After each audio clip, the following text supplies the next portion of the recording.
গবাদি জাতীয় ঐক্য। জাতীয় ঐক্য, তাহলে আমরা সবাই মিলেই তো এই দলটা।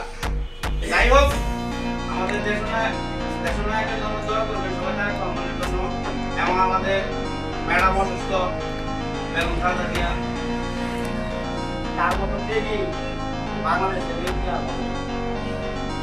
সে যে ত্যাগ স্বীকার করছে, তার সন্তানরা মনে করেন একটা বাপের সামনে একটা মার সামনে তার